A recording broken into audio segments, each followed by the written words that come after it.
told his speechwriters, you quoted the end of Lincoln's first inaugural address. The paragraph above that begins, "We are not enemies, we must not be enemies." And that was Ronald Reagan's approach to politics. The president was preparing to go to a summit with Mr. Gorbachev.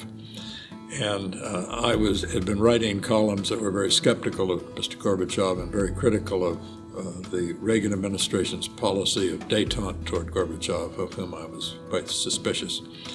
And I got a phone call one day, and I picked up the phone, and the White House operator said, "The president's on the line." And I said, "Good." And he said, "Well, George, I'm not enjoying reading you as much as I used to." And I said, "Well, Mr. President, I'm not enjoying watching you be president as much as I used to." And he laughed in his amiable way and said, "Well, come to the White House and we'll talk about it." So I did, sat across from his desk in the Oval Office, and he explained why I was wrong in the nicest possible way, as he always did. And it turns out he was probably right, and I was probably wrong, not for the first time.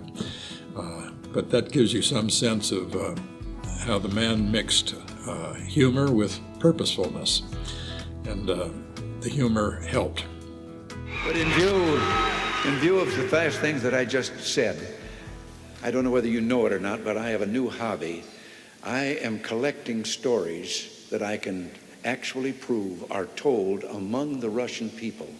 They make them up themselves, they tell them between themselves, reveals they got a great sense of humor, and they've also got a little cynical attitude about things in their country. And one of these stories, the one I'm going to tell you, I told to General Secretary Gorbachev, and he laughed.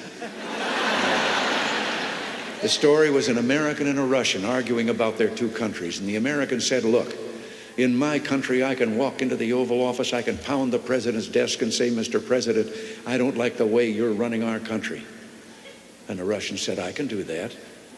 The American said, "You can?" He says, "Yes. I can go into the Kremlin to the General Secretary's office, pound his desk and say, 'Mr. General Secretary, I don't like the way President Reagan's running his country.'" Ronald Reagan was polite. He was a gentleman. He was dignified.